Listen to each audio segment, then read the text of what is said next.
Capítulo número 24. Quando acabei de olhar para o computador da Madalena e li a última frase que ela escreveu, comecei a chorar.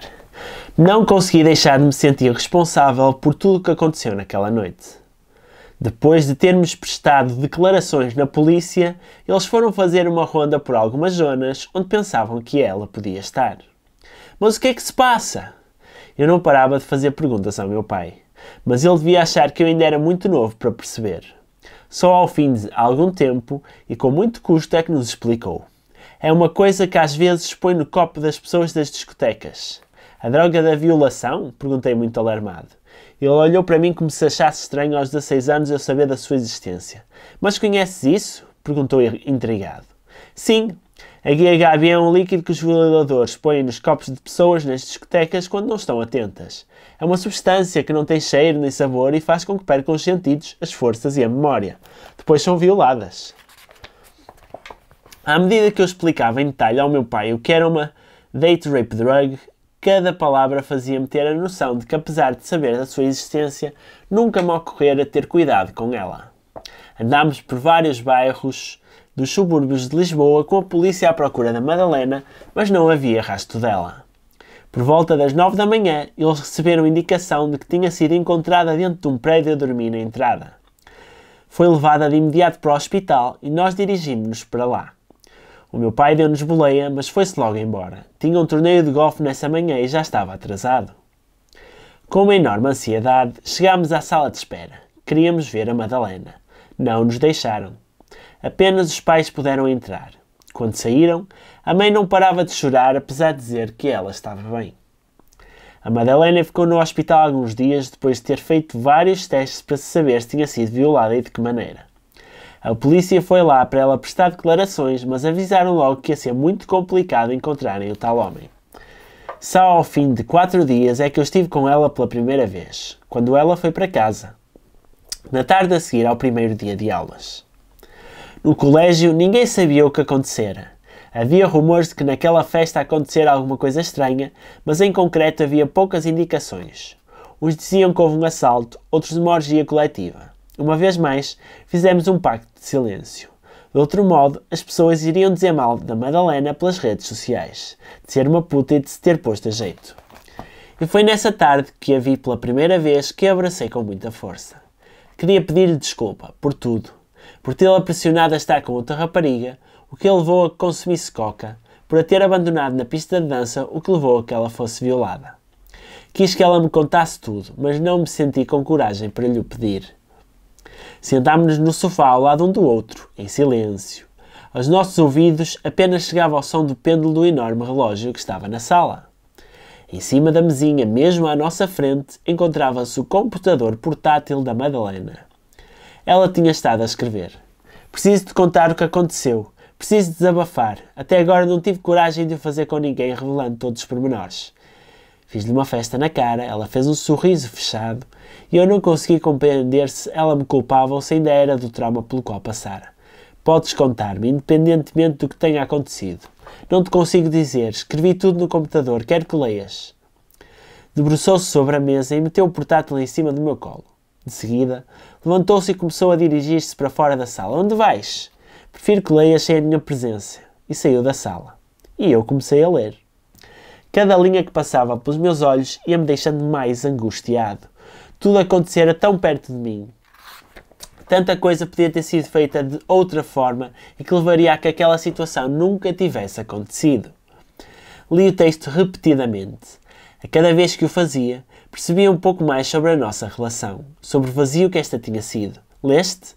Disse a Madalena, aparecendo a meio de uma das várias repetições de leitura. A cara dela ainda se mantinha muito fechada. Ela continuava profundamente afetada com o que acontecera naquela madrugada. Não me restava senão abraçá-la e fazê-la sentir-se segura.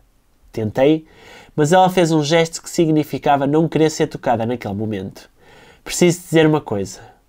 Contagiou-me com o seu ar grave e eu olhei intensamente. Fez várias tentativas para começar a falar, mas as palavras eram destruídas antes de saírem. Imaginei que fosse terminar com a nossa relação. Era esse o passo mais acertado naquela altura. Precisávamos de encarar a realidade. Já namorávamos há 2 anos e apenas tínhamos sexo. E era precisamente isso que quase destruíra a Madalena por 2 vezes. No Facebook, nós estávamos numa relação. O mais acertado nem seria ter colocado "é complicado, mas nem sei o que se está a passar". Naquele momento, não fazíamos bem um ao outro. Éramos uma má influência. Se continuássemos juntos, poderia acontecer alguma coisa irreversível. Mas ao mesmo tempo, eu não desejava acabar. Queria namorar, mas não sabíamos como. Olhava para os meus pais e não queria aquilo para mim. Não os conseguia ver como modelos. O olhar da Madalena, sempre a evitar o meu, transmitia-me algo mais. Não era apenas isso que a preocupava. Estou grávida. Depois de muitos meses a ver a barriga da Madalena se crescer, chegou o momento do nascimento do nosso filho. Francisco era o nome que ela lhe queria dar. Uma homenagem ao avô, com quem ela tinha passado grande parte da sua infância. A única pessoa de quem a Madalena realmente sentira um amor incondicional. Eu passei esses 7 meses numa angústia crescente. Não sabia se queria ser pai. Sabia que não queria ser pai. Não havia nada que eu pudesse fazer. A decisão era nossa. A decisão era dela. Quando vi o Francisco pela primeira vez, cheio de sangue e a chorar muito, não consegui sentir absolutamente nada, a não ser que aquele bebê ia mudar por completo a minha vida. Eu ainda era demasiado novo. Ao pensar no que seria a minha vida daí para a frente, comecei a ficar mal disposto. Precisava de sair do hospital. Não estava preparado para aquilo. O Francisco não parava de chorar. Culpava a Madalena por ter tomado a decisão. Tinha de fugir, correr e nunca mais parar. Saí da sala de parto a grande velocidade e corri até o meu coração não aguentar. Caí no chão, desmaiei, morri. Era isso que eu queria, morrer para não ter de enfrentar aquele problema. O meu filho era um problema para mim. Queria que tudo isso não passasse de um pesadelo. Felizmente, todas as manhãs acordava e era mesmo um pesadelo. O Francisco não nascera ainda e não se tinham passado 7 meses desde que a Madalena me dissera que estava grávida. Tudo acontecera na semana anterior, mas desde essa tarde que eu passara a ter este pesadelo repetido. O meu filho a nascer e eu a rejeitá-lo. Tal como praticamente todas as pessoas que conhecia, eu e a Madalena nunca usávamos preservativo. Não gostava, tirava-me a sensibilidade. Havia amigas nossas que preferiam fazer sexo anal do que o usarem. Pelo menos, assim tinham a certeza que não engravidariam. Eu nunca me preocupara em saber se a Madalena estava ou não a tomar a pílula. Tirava antes de me vir, achava que era o suficiente. Era o que via nos vídeos pornográficos, mas claramente isso tinha corrido mal.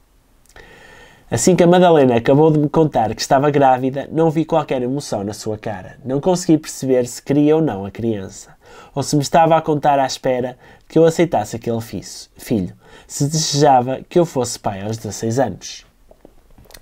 Não sabia se havia de abraçar como via nos filmes e dizer-lhe que ficaria tudo bem, ou permanecer estático sem saber o que fazer. Optei pela segunda hipótese. Permaneci quieto, a olhar para ela que derramava lágrimas. Fui para casa, não disse a ninguém o que se passava.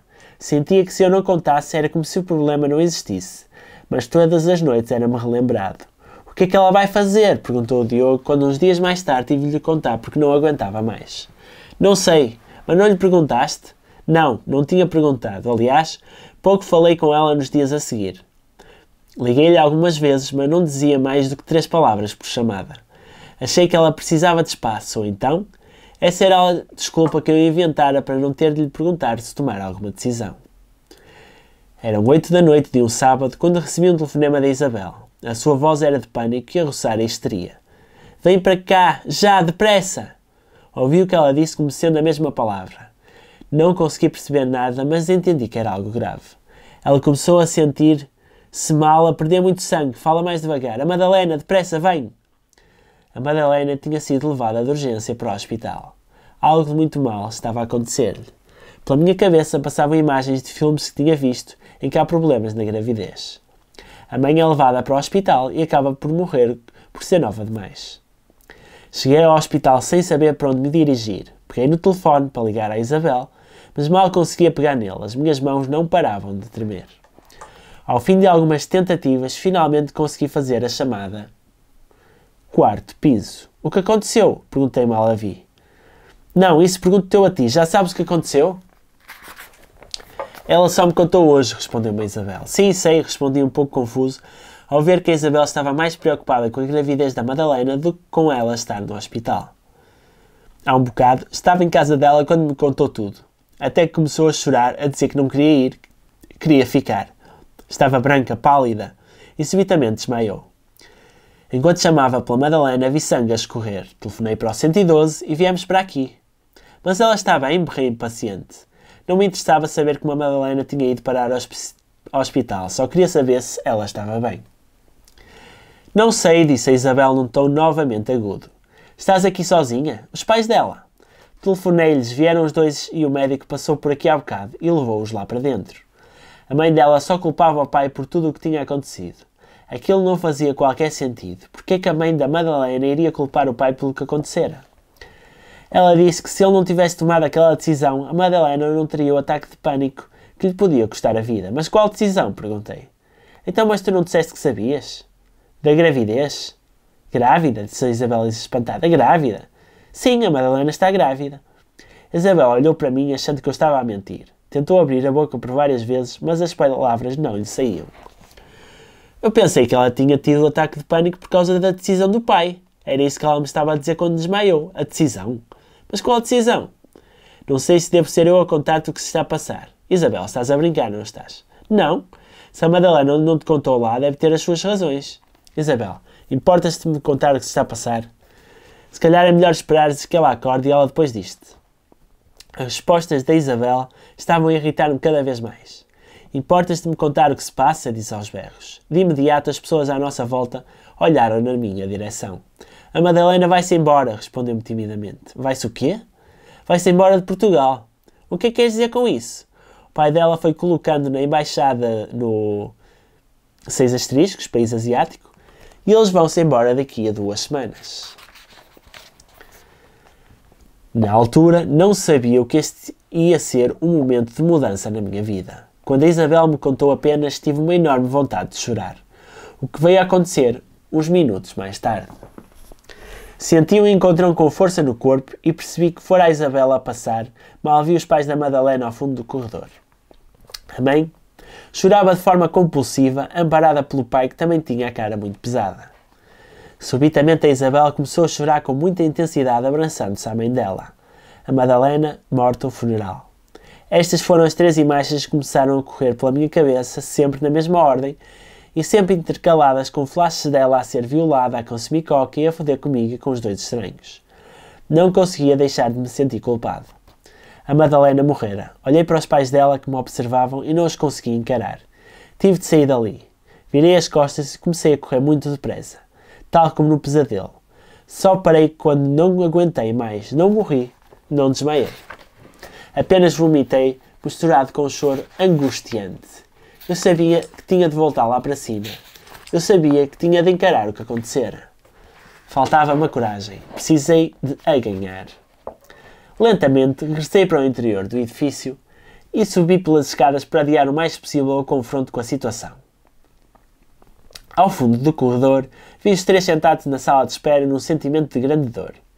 Envergonhado e de cabeça baixa, fui-me aproximando.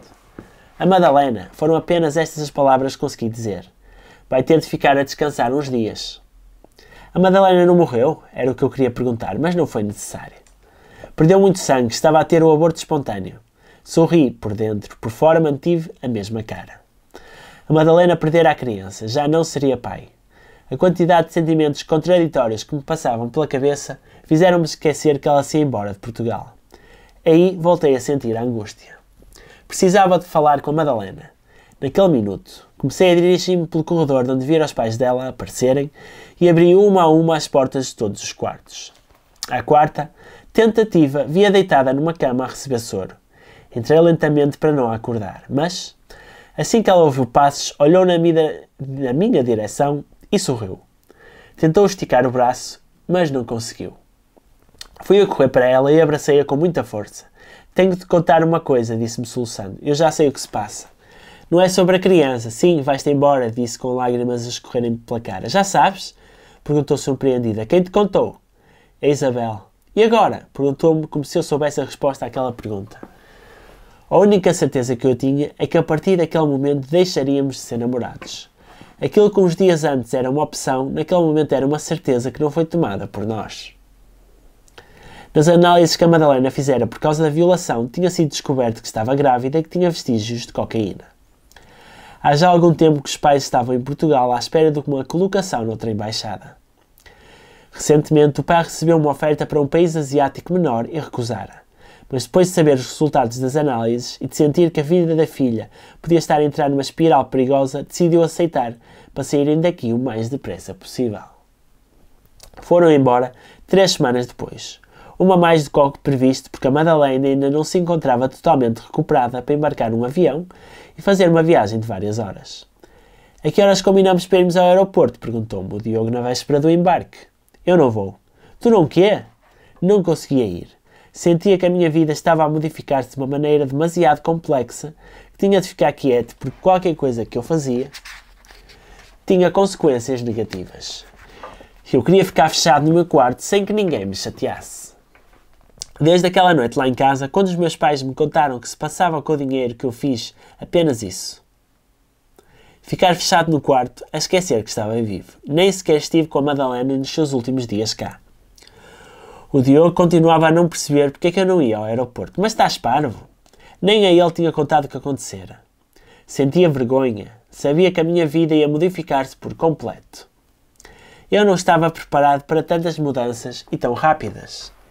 Tal como eu, a minha irmã também começar a passar os dias fechada no quarto. A única diferença entre os dois é que ela não parava de chorar. Ambos sabíamos que íamos ser falados, postados e tagados. Desde há umas semanas que não sentia o meu pai muito agitado. Ele habitualmente não falava muito connosco, apenas o essencial. Está tudo bem, as notas no colégio estão boas. Eu e a vossa mãe vamos jantar fora. O computador fica na sala. Vou pôr um filtro para que vocês não acedam a alguns sites. Ele era administrador de uma multinacional e por isso saía muito cedo e chegava muito tarde. Nós habituámos-nos a viver sem a presença dele. A minha mãe também passava pouco tempo em casa. Era a empregada que tomava conta de nós. Tomar conta de mim com 16 anos? Pergunta que eu lhes fazia frequentemente. Queria estar naquela casa à vontade, sem ninguém a controlar todos os meus movimentos. A empregada só saía quando um deles chegava. Eles confiavam nela porque lhes relatava tudo o que fazíamos. Havia um controle remoto sobre a nossa educação. Mesmo sem eles lá, nós tínhamos horas para apagarmos a luz do quarto e irmos dormir. Quando eles estavam em casa, eu e a minha irmã sentíamos-los como intrusos. Ocupavam um espaço que não era deles. Tanto eu como ela arranjámos o nosso grupo de amigos e não nos dávamos nem muito nem pouco. O habitual nestas idades. Eu não te chateio, tu não me chateias. Apesar disso, sentíamos aquela casa como nossa e não deles. O meu pai sempre foi uma pessoa calma, demonstrando um grande controle sobre tudo. Ao longo dos anos fizera muito dinheiro, pelo menos era o que eu pensava. Ele costumava investir na bolsa, era apenas isso que eu sabia. A nós nunca nos tinha faltado nada e tudo aquilo que pedíamos conseguíamos-lo rapidamente, exceto, claro, um portátil para cada um. Umas semanas antes da noite da violação, comecei a ver o meu pai muito preocupado. Praticamente deixou de jogar golfe e parou de jantar fora com a minha mãe. Passava o tempo fechado no escritório, com um ar muito abatido. Eu não lhe perguntava porque não me interessava. Eram os problemas dele. Devia ser qualquer coisa no trabalho que não corria tão bem. Ia passar. Só quando a minha mãe também começou a ficar mais irritada e mais calada é que me preocupei. Ela habitualmente era muito expansiva e faladora. Foi por causa de pessoas como a minha mãe que Deus inventaram os descafeinados. Ela era relações públicas freelancer numa empresa de organização de eventos, desde sempre que se deu com pessoas que gostavam bastante dela. Por isso, quando comecei a vê-la a ter menos paciência ao telefone e a falar de forma mais agressiva, é que eu achei que alguma coisa estranha acontecera. Foi este o ambiente durante várias semanas, até umas noites a seguir à violação da Madalena. Precisamos de falar com vocês. E foi com esta frase que tudo se alterou. Dita pela minha mãe num tom grave para que nos apercebêssemos que não ia ser fácil. Como sabem, começou o meu pai a explicar, sempre quis o melhor para a nossa família. A única forma para que isso acontecesse era fazer investimentos, alguns de risco. Eu não via muita televisão, apenas séries, e a maioria das vezes sacadas da net. Não ligava muito a notícias. Quantos adolescentes ligam? Bastava-me ver as notícias que os meus amigos colocavam no Facebook. Era assim que obtinha informações sobre o que se passava no mundo. Como nenhum dos meus amigos gostava de economia, eu não fazia a mínima ideia da dimensão da crise económica. Continuávamos a ter dinheiro, era o que me interessava. Muito do dinheiro que fui ganhando ao longo da vida foi sendo investido, tanto cá como nos Estados Unidos. Em Nova Iorque tinha um gestor que me aconselhava, por indicação dele, coloquei muito dinheiro em fundos de investimento de um banco chamado Lehman Brothers. Sempre ouvira que os bancos não faliam, que era um local mais seguro para se deixar o dinheiro. Se não fosse no banco, onde seria? Debaixo do colchão? Por isso que o meu pai me disse a seguir deixou-me perplexo. Esse banco era um dos maiores dos Estados Unidos e faliu em 2008. Perdemos grande parte do nosso dinheiro, concluiu a minha mãe, num tom pesado, mas optámos por nunca vos dizer nada. Por conselho de alguns amigos meus, continuou o meu pai, coloquei o resto do dinheiro no banco português que me dava as melhores taxas. Foi no BPP. Como deverão ter ouvido, o BPP também faliu em 2010. E uma vez mais optámos por nunca vos dizer nada. Ainda tínhamos dinheiro aplicado em ações nacionais e havia a esperança de recuperássemos o dinheiro do BPP. Durante muito tempo, foi dito que conseguiríamos reaver, se não todo, pelo menos parte desse dinheiro. Mas soubemos agora que isso não vai acontecer. Neste momento, as hipóteses de recuperarmos o dinheiro dos dois bancos são praticamente nulas. Resta-nos o dinheiro que investi na Bolsa em Portugal. O problema é que as ações que tinha, sobretudo de bancos, estão aos níveis mais baixos de sempre, tendo perdido mais de 80% do que investi. O que é que isso significa? Perguntou a minha irmã, muito confusa com o que nos tinham acabado de dizer. Significa que neste momento não temos qualquer reserva de dinheiro e que vamos ter de viver apenas com o nosso trabalho. Acabaram-se as viagens, os jantares fora, os presentes caros e o colégio. Acabou-se o quê? Disse eu muito exaltado. Vocês vão ter de sair do colégio, não temos mais hipóteses de vos manter lá. A minha irmã levantou-se da mesa e foi a correr para o quarto. Fiz o mesmo e bati a porta com muita força. Só me apetecia matá-los. A Madalena ia-se embora de Portugal, eu ia sair do colégio e não podia voltar a ter tudo aquilo que estava habituado. Lembrei-me dos mais de 1500 amigos que tinha no Facebook e de como eles reagiriam quando soubessem que éramos pobres. Quantos bloqueariam o meu perfil? Quantos iriam gozar comigo? Tudo o que eu gostava estava a desaparecer e foi aí que eu senti que não ia conseguir despedir-me da Madalena ao aeroporto. Apenas disse ao Diogo que não ia. Pedi-lhe para não dizer nada a ninguém. Ele concordou porque teve a esperança de que eu mudasse de opinião. Na véspera da partida fui à casa da Madalena. Para ela era uma visita normal, mas eu sabia que era a última vez que a veria. A Isabel e a Sara quiseram fazer uma festa de despedida, uma lembrança inesquecível da nossa amizade, mas com a violação e o aborto a Madalena recusou mesmo com muita insistência delas. Sozinhos no quarto mal falámos um com o outro. Limitei-me a vê-la acabar de arrumar as malas. O silêncio já era o luto que fazíamos da relação. Sabíamos que mesmo havendo Skype não iríamos falar no futuro. A nossa relação baseava-se em sexo. O que iríamos dizer um ao outro? Juras eternas de amor? O mais certo é que ao fim de pouco tempo ela encontrasse alguém e eu também. Nunca dissemos isto. Bem pelo contrário. Afirmámos convictamente que iríamos falar todos os dias. Mas no fundo, tanto eu como ela sabíamos que apenas dizíamos isto para não termos de enfrentar, naquele momento, a realidade. Deixaríamos a relação cair como se fosse uma coisa descartável. Já era tarde, tinha de me ir embora. Naquele momento, perto de a perder, comecei a pensar pela primeira vez que havia muitas coisas fora da cama de que eu gostaria de ter feito de forma diferente com a Madalena. Talvez devêssemos ter falado mais e enviado menos SMS. Talvez existisse uma outra Madalena para além dos posts que ela colocava no Facebook. Talvez devêssemos ter percebido que comunicámos demasiado de forma virtual. A nossa geração ligava-se mais online do que ao vivo. Queria dizer-lhe isto, mas não valia a pena. A decisão não lhe cabia a ela e já estava tomada. Vais lá ter amanhã? Perguntou-me quando nos estávamos a despedir à porta.